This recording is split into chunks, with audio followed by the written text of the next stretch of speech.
En los últimos días, Ecuador está bajo la observación de organismos internacionales precisamente por los casos de violaciones a los derechos humanos. ¿Cómo mira usted este examen al que está sometido el Ecuador y en el caso suyo? Cuéntenos, por favor, qué espera de estas revisiones. Buenos días, bienvenida. Buenos días, Licenia, buenos días, Alexis, y a toda la audiencia que le sigue. Sí, quisiera poner en contexto de qué se trata esto de la Comisión de la Verdad. En los años 80, el Ecuador no estuvo ausente del famoso Plan Cóndor, que realmente erosionó lo que fueron los derechos humanos en todo el Cono Sur, pero también en el Ecuador. Han intentado instaurar un discurso de que el Ecuador ha sido una isla de paz, cosa que no es cierto. En los años 80, como decía, hubimos víctimas de lesa humanidad, se cometieron crímenes de lesa humanidad, personas que fuimos detenidas ilegalmente, desaparecidas arbitrariamente, incluso ejecutadas extrajudicialmente, fuimos víctimas de tortura, de violencia sexual. Es decir, se cometieron los mismos atroces crímenes de lesa humanidad que se cometieron en el Cono Sur. Si bien es cierto, la cantidad de víctimas no se equipara con lo que sucedió, sea en Argentina, en Chile, en Perú, que hablamos de decenas de miles de víctimas, eso no quiere decir que haya sido menos grave la situación en el Ecuador. Por eso es que como víctimas y también familiares de víctimas que se han sumado, hemos luchado por la creación de una comisión de la verdad que se da en el 2007. El informe que emite la Comisión de la Verdad en el año 2010 aclara que en realidad en el Ecuador sí existieron crímenes de lesa humanidad. Hay que tomar en cuenta que para que sean crímenes de lesa humanidad tiene que ser una política de Estado, es decir, no son algunos policías o algunos militares que, como dice normalmente la gente, se les fue la mano. Es decir, aquí había una política encaminada a reprimir, encaminada a desaparecer a los luchadores sociales, a los luchadores políticos, y estaba encaminada también en contra de toda la población, porque uno de los objetivos era generar terror para que la gente precisamente no proteste contra las medidas económicas que ya se comenzaban a sentir en las décadas de los 80 y los 90. Entonces, en ese contexto es que la Comisión de la Verdad emite su informe en el año 2010 y eso pasa a la Fiscalía. Hay que tomar en cuenta que uno de los objetivos de este proceso precisamente era la no repetición de estas violaciones de derechos humanos. Y para que eso suceda no puede basarse en la impunidad. Entonces había que investigar los casos, había que judicializarlos y llegar a una sanción de ser el caso. Sí se podía probar que en realidad existieron estos crímenes, pero eso no ha sucedido en el Ecuador. En el Ecuador estamos ya 14 años en indagación previa, en la etapa de investigación previa que debería durar un año, y ha habido negación de justicia. Por eso nosotros como víctimas hemos presentado un informe alternativo en este examen que realiza el Comité de Derechos Humanos al Estado ecuatoriano. Y hemos presentado este informe y hemos venido a posicionar nuestro informe ante el comité en el proceso de examinación que se está haciendo de Ecuador. No somos los únicos, se han presentado alrededor de 30 informes, informes desde la sociedad civil, desde las organizaciones sociales, donde se demuestra claramente que en el Ecuador estamos viviendo una grave etapa de violaciones de derechos humanos. Podríamos hablar un poco más profundamente de los temas que se presentaron ante el Comité de Derechos Humanos, pero sí vale decir que están cruzados por el género, que están cruzados por la pobreza, que están cruzados por la racialización y también por la impunidad permanente desde el Estado, que no ha tomado realmente medidas para defender los derechos humanos, que no le interesan los derechos humanos, y al contrario, lo que intenta demostrar ante el Comité de Derechos Humanos el Estado ecuatoriano a través de los personeros que envió en una extensa comisión, es que en el Ecuador todo está muy bien, todo funciona, no hay ningún problema en cuanto a violaciones de derechos humanos. Esa fue la respuesta que los representantes del Estado ecuatoriano dieron al comité.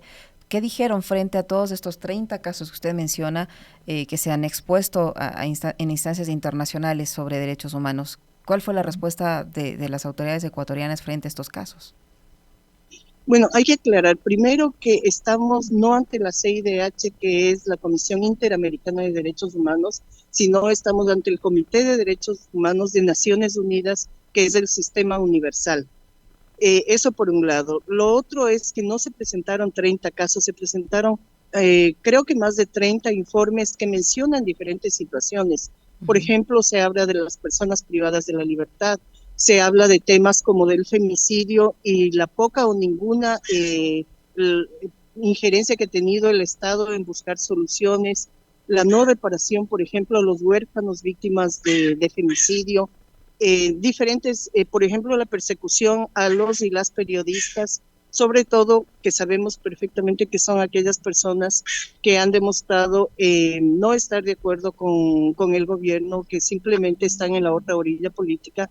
Entonces se han hablado de diversos temas y entre esos hemos hablado también nosotros del tema de la impunidad que impera en el país, porque ya esto es una política, el tema de la impunidad, y cómo esa impunidad y esa falta de memoria en el país permite que se vuelvan a repetir estas graves violaciones. El Estado en su presentación ha dicho poco más o poco menos que el Estado es una maravilla.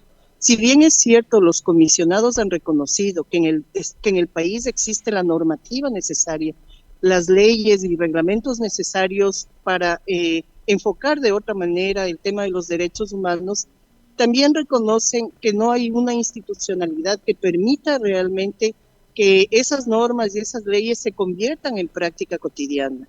Y tampoco existe una voluntad política que permita que, por ejemplo, los funcionarios públicos estén capacitados en lo que es la defensa de los derechos humanos. Sin embargo, el Estado no ha tenido ningún empacho en presentar cifras astronómicas de capacitación por miles, según han dicho, a los funcionarios en temas de derechos humanos y cómo gestionar y cómo manejar el tema de derechos humanos. ¿Y qué dijeron los integrantes del Comité de Naciones Unidas frente a las respuestas que han dado las autoridades ecuatorianas? ¿Cuál fue la reacción? En el comité existe una gran preocupación. Muchos de los comisionados con los que hemos podido reunirnos y dejarles ver incluso pruebas de cómo están las cosas, están muy preocupados, no solamente por la respuesta del Estado a través de los ministros y del procurador que estuvieron presentes, sino a través de todos los informes que el Estado emite. En dichos informes aparentemente todo está funcionando. La ministra, por ejemplo, de la mujer ha dicho que no hay problemas, básicamente, en el tema de la ayuda económica para los niños y niñas, hijos que son víctimas de madres que han sufrido femicidio. Mientras estaban presentes muchas de las madres y abuelas que dicen que no han recibido una sola ayuda de parte del Estado. Y así por el estilo, en cada uno de los temas que se trató, el Estado justifica todo, das cifras, muchas de esas yo no sé de dónde consiguen esas cifras, porque yo soy investigadora social y realmente no tengo acceso a esas mismas cifras, pero el Estado enseñando sus famosas cifras por un lado y un discurso en el cual se declaran defensores de los derechos humanos, le ha dicho al Comité de Derechos Humanos que todo está bien. No es así, no es cierto.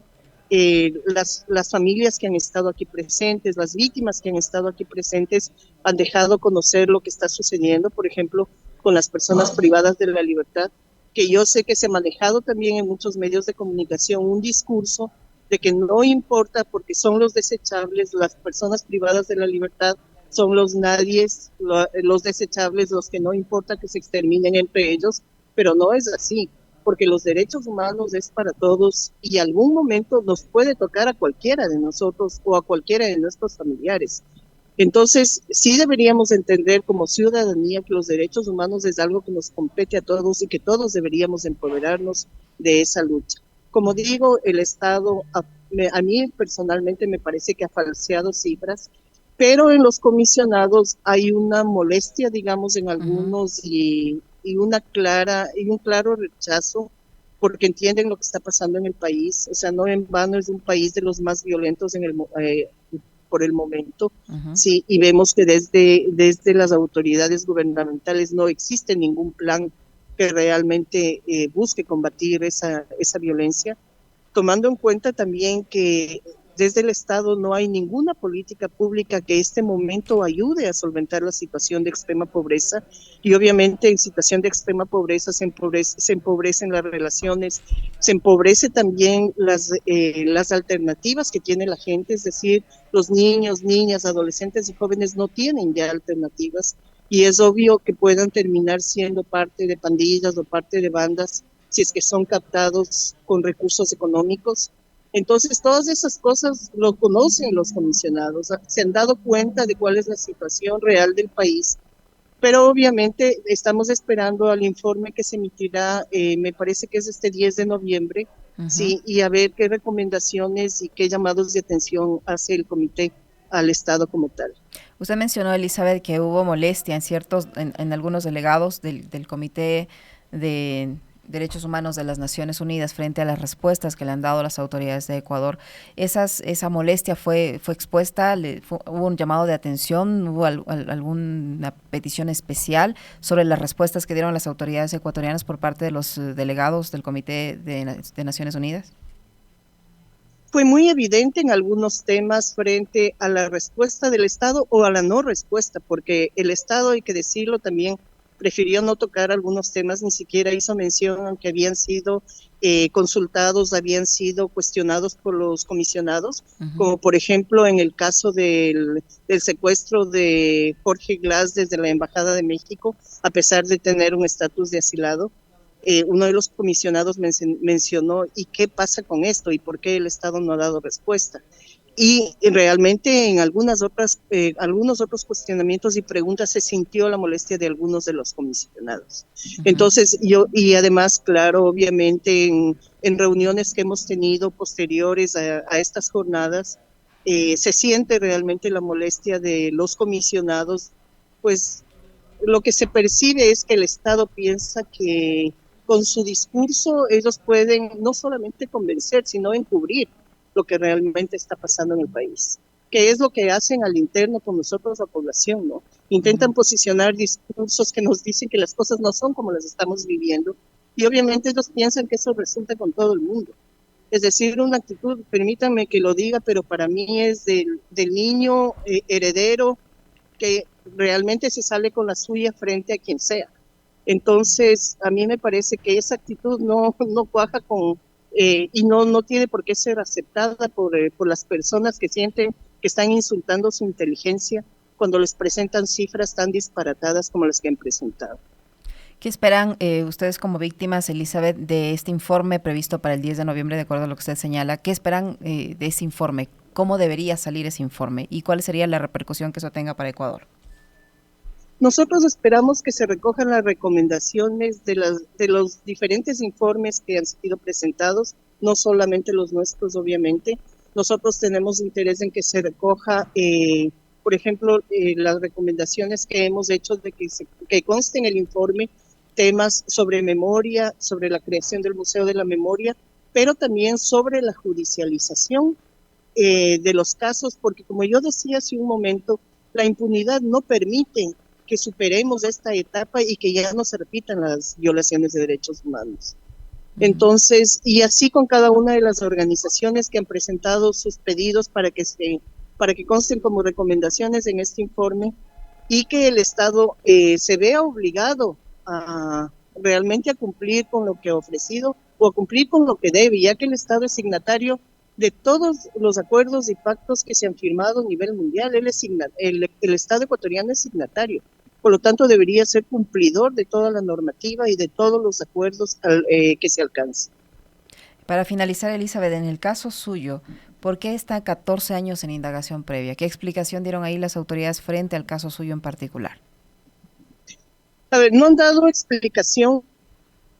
Todo yo creo que hay que hacerle a la Fiscalía, y sobre todo a la Fiscalía de estos últimos años, porque en estos últimos años, en estos 14 años de indagación previa, hubo una primera etapa en la que sí fue necesario hacer algunos avances en cuanto a la creación institucional. Por ejemplo, no habían fiscales que sepan de lesa humanidad, que tengan experticia en graves violaciones a los derechos humanos, y eso llevó un tiempo de creación de una dirección en la Fiscalía que se llamaba Dirección de la Comisión de la Verdad, y que lo que primero tuvo que hacer es formar fiscales con esas experticias. Entonces todo eso llevó un tiempo. Esos primeros años fueron de ese trabajo de creación institucional, pero en estos últimos años que ya tenían realmente todas las herramientas como para poder avanzar, lo que se ha hecho es buscar archivar los casos, sobre todo aquellos que están vinculados a luchadores políticos o sociales.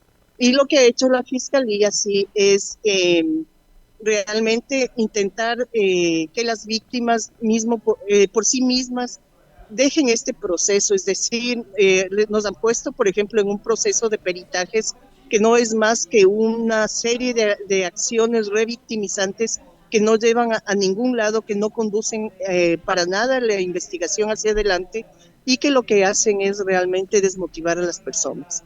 Entonces, la intención de la Fiscalía, creo yo, y estoy segura de eso, es mi percepción de acuerdo a lo que hemos visto y a, a la cercanía que he tenido con todo este proceso, lo que intenta es llegar a archivar los casos, obviamente, porque ahí también hay que tomar en cuenta que en lesa humanidad son juzgadas también personas que tuvieron poder y que muchos de ellos siguen teniendo poder, tanto en las Fuerzas Armadas como en la policía o en el poder civil desde el gobierno de Febres Cordero, por ejemplo. Ujú. Entonces, yo creo que la intención de la fiscal es que todo eso se encubra, se archive y aquí no pase nada.